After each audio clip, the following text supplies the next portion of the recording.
ओम शांति। आज की मुरली का सार।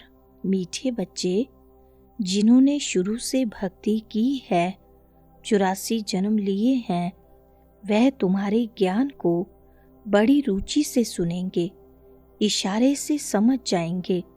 प्रश्न है, देवी देवता घराने के नज़दीक वाली आत्मा है या दूर वाली, उसकी परख क्या होगी? उत्तर है, जो तुम्हारे देवता घराने की आत्माएं होंगी, उन्हें ज्ञान की सब बातें सुनते ही जच जाएंगी, वह मूंझेंगे नहीं। जितना बहुत भक्ति की होगी, उतना जास्ती सुनने की कोशिश करेंगे। तो बच्चों को नब्ज देखकर सेवा करनी चाहिए। सुनते हैं मुख्य पॉइंट्स।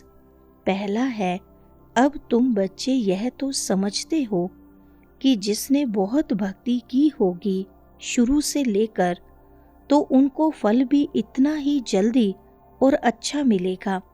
थोड़ी भक्ति की होगी और देरी से की होगी, तो फल भी इतना थोड़ा और देरी से मिलेगा। जो 84 जन्म लेने वाला होगा, शुरू से भक्ति की होगी, वह झट समझ जाएगा बरोबर आदि सनातन देवी देवता धर्म था। रुचि से सुनने लग पड़ेंगे।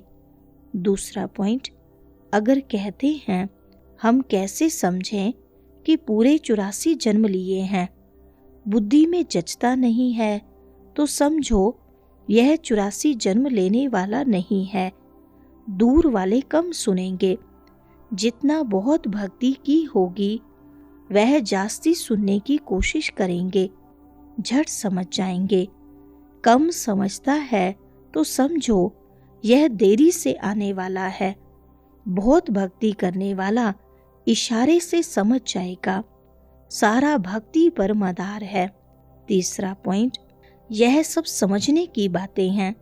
मोटी बुद्धि वाले धारणा कर नहीं सकेंगे। यह मेले प्रदर्शनियां तो होती रहेंगी, सब भाषाओं में निकलेंगी। सारी दुनिया को समझाना है ना। तुम हो सच्चे सच्चे पैगंबर और मैसेंजर।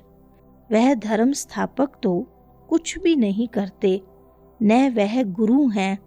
गुरु कहते हैं, परंतु वह कोई सद्गति दाता थोड़ी हैं।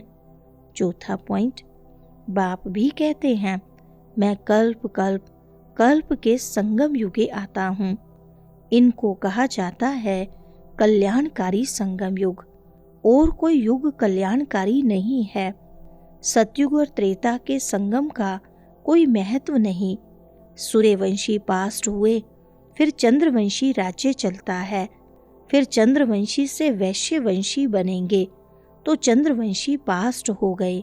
पांचवा पॉइंट, चित्र आदि रहते हैं तो समझेंगे यह सूर्यवंशी हमारे बड़े थे, यह चंद्रवंशी थे।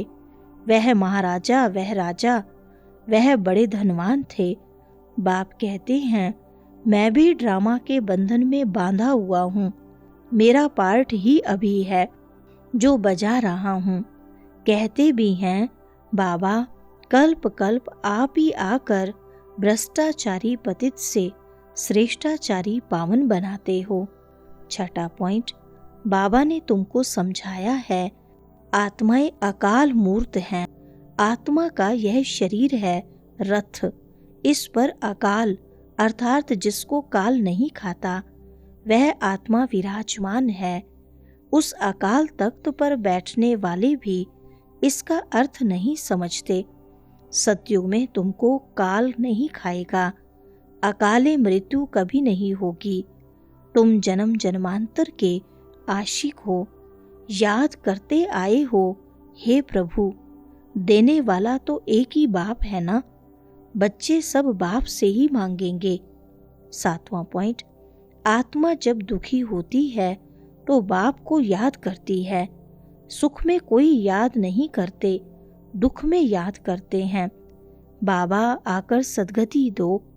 जैसे गुरु के पास जाते हैं, हमको बच्चा दो।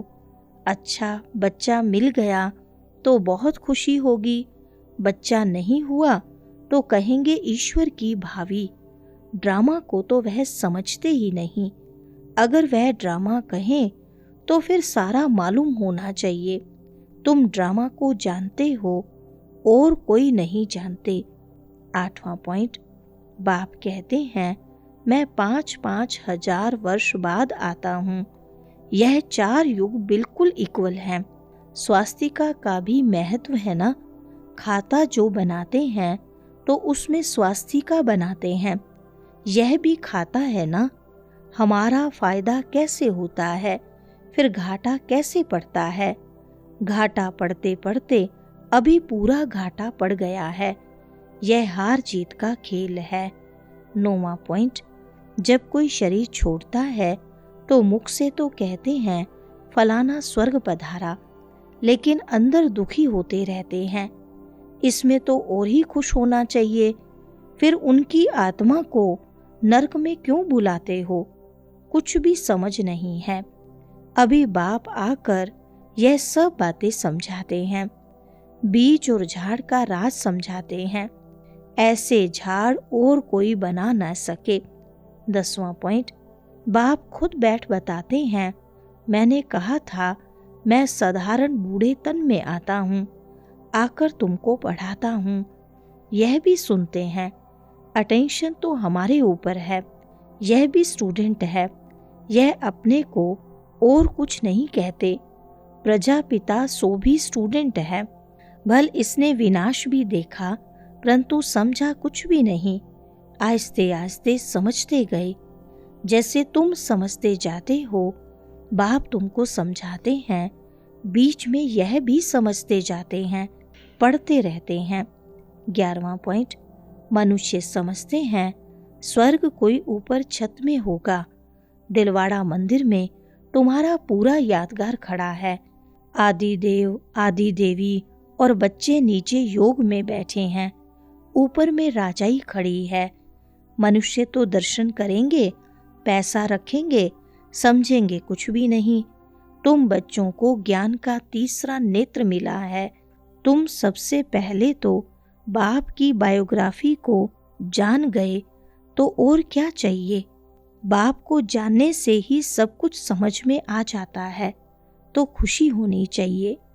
वरदान है, बाप और सेवा की स्मृति से एक स्थिति का अनुभव करने वाले सर्व आकर्षण मुक्त भव। विस्तार है, जैसे सर्वेंट को सदा सेवा और मास्टर याद रहता है, ऐसे वर्ड सर्वेंट सच्चे सेवाधारी बच्चों को भी बाप और सेवा के सिवाय कुछ भी याद नहीं रहता। इससे ही एक रस स्थिति में रहने का अनुभव होता है। उन्हें एक बाप के रस के सिवाय सब रस नीरस लगते हैं। एक बाप के रस का अनुभव होने के कारण कहाँ भी आकर्षण नहीं जा सकती। यह एक रस स्थिति का तीव्र पुरुषार्थ ही सर्व आकर्षणों से मुक्त बना देता है। यही श्रेष्ठ मंजिल है। स्लोगन है, नाजुक परिस्थितियों के पेपर में पास होना है तो अपनी नेचर को शक्तिशाली बनाओ। अच्छा, ओम शांति।